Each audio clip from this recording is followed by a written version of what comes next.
हमने जनहित और जन कल्याणी योजनाओं में कोई कमी नहीं आने दी। आपके साथ ये आंकड़े इसलिए साझा किए क्योंकि चुनाव का मौसम है और जुमले की बारिश करने वाले मैदान में उतर चुके हैं और बड़ी बड़ी बातें कर रहे हैं। तो उनसे ये सवाल पूछना है कि प्रभु, सब 5 बार के चुने हुए सांसद हैं, वो विंध्या के नीचे भी चुने जा सकते हैं और विंध्याचल के ऊपर भी चुने जा सकते हैं।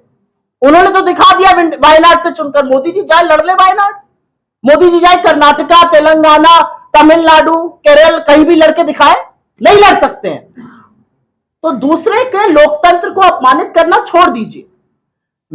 मैंने इसलिए इस बात का जिक्र किया क्योंकि आपने जब परिवार के 33 लोगों को टिकट दिया है तो आप कैसे परिवारवाद की बात कर सकते हैं। मुझे लगता है कि अगर ये कांग्रेस में बहुत सम्मानित कार्यकर्ता है, इनका बेटा कांग्रेस की बातें सुन रहा है, वो आगे बढ़ के हो सकता है कांग्रेस ज्वाइन करना चाहता, तो ये क्या करे, उसका हाथ खींच के हटा दे क्योंकि तुम मेरे बेटे हो, तुम कांग्रेस में ज्वाइन करो। क्यों नहीं करेगा भाई? वो स्वतंत्र नागरिक नहीं है इस देश का, उसको हक नहीं है जाकर लोगों से वोट मांगने का। हो सकता है वोट लोग उसको रिजेक्ट कर दे, हो सकता है उसको एक्सेप्ट कर ले, सीधी सी बात है। तो मैडम 24 साल झारखंड को हो गया, 2019 में इससे पहले विधानसभा का चुनाव हुआ था, कांग्रेस 31 सीटों पर लड़ी, 16 सीटें जीत कर आई, जो अलग झारखंड बनने के बाद कांग्रेस का सबसे बेहतरीन परफॉर्मेंस था। और अलग झारखंड बनने के 24 साल के इतिहास में यह पहला मौका है कि कांग्रेस इतनी कम सीटों पर चुनाव लड़ रही है। आखिर वजह क्या है भाई? क्या सरेंडर पॉलिसी यहाँ पर कांग्रेस का, जमीन का दबाव है? पार्टी के अंदर आरोप लगा कि टिकट जीता, प्रभारी ने टिकट बेचा, केसी वेणुगोपाल के सामने तमाम चीजें बीते दिनों यहाँ पर हुई। जिसको आप सरेंडर कहते हैं, मैं उसको विशाल हृदय कहती हूं। जब आप गठबंधन की राजनीति कर रहे हैं, जब आप एक बड़े स्वरूप में एक साथ एकजुट होकर खड़े हैं, क्योंकि आपको सामने वाले की जो राजनीति है, नफरत की, जो घृणा की, जो तिरस्कार की राजनीति, उसको हराना है, तो कहीं पर आप 2 कदम पीछे लेते हैं, कहीं पर आप 2 कदम आगे लेते हैं। मैं 31 दिसंबर 2022 की राहुल गांधी जी की प्रेस कॉन्फ्रेंस आपको याद दिलाना चाहती हूं। भारत जोड़ो यात्रा कर रहे थे, एक दिन के लिए आए थे, उन्होंने प्रेस कॉन्फ्रेंस करी दिल्ली में। उनसे पूछा गया, इंडिया गठबंधन है, आप इतने स्ट्रांग हैं यहाँ पे, आप कितनी सीट लड़िएगा, ये वो। उन्होंने कहा, देखिए, इंडिया गठबंधन एक बड़े मकसद से साथ आया है, उसकी धुरी हम है, क्योंकि कन्याकुमारी से लेकर कश्मीर और असम से लेकर पोरबंदर तक कांग्रेस पार्टी है।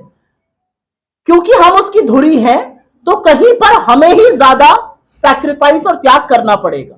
और मेरा अपना मानना है कि जहां पर इंडिया गठबंधन को मजबूत रखने के लिए, बीजेपी को हराने के लिए हमें अगर थोड़ा त्याग करना पड़े, तो हम उस त्याग को करने के लिए तैयार हैं, क्योंकि ये यज्ञ है और यज्ञ आहुति मांगता है। क्या इस त्याग से कांग्रेस को नुकसान हो रहा है?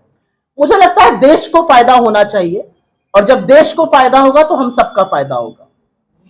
नहीं, और असलियत यह है कि असम के मुख्यमंत्री को लाकर यहां पर बिठा दिया गया है और वो वही कर रहे हैं जो बीजेपी करती है, जिसके बिना वो चुनाव नहीं लड़ सकते, चाहे वो हिंदू मुसलमान हो, चाहे वो हिंदुस्तान पाकिस्तान हो, चाहे वो विभाजन की बात हो।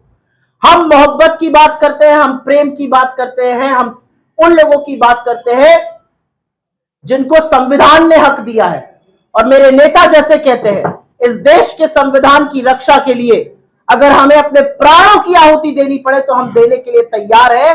ये संविधान है जो आदिवासियों को, दलितों को, पिछड़ों को, गरीबों को उनका हक देता है, जिस हक को मारने की कोशिश भाजपा बार बार करती है। झारखंड की जनता देवतुल्य है, सम्मानित है और बहुत समझदार है।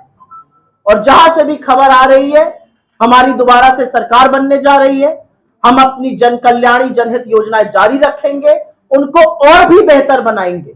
और झारखंड एक चीज का हिसाब जरूर करेगा, झारखंड हिसाब करेगा अपने चुने हुए मुख्यमंत्री के तिरस्कार का, उसको प्रताड़ित होने का, उसके साथ जो अत्याचार हुआ उसका।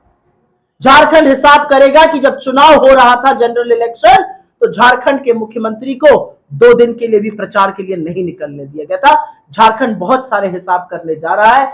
झारखंड देख रहा है कि कांग्रेस की सरकारें तेलंगाना में, कर्नाटका में, हिमाचल में कैसे चल रही है, और झारखंड यह भी देख रहा है कि छत्तीसगढ़ में आदिवासियों के साथ क्या हो रहा है, मध्य प्रदेश में महिलाओं के साथ क्या हो रहा है, यूपी में गरीबों के साथ क्या हो रहा है। झारखंड सब कुछ देख रहा है, और झारखंड सब कुछ देखकर, सब समझकर नीतिगत फैसला करेगा। मुझे पूरा भरोसा है हमें पुनः सेवा का अवसर देगा। आप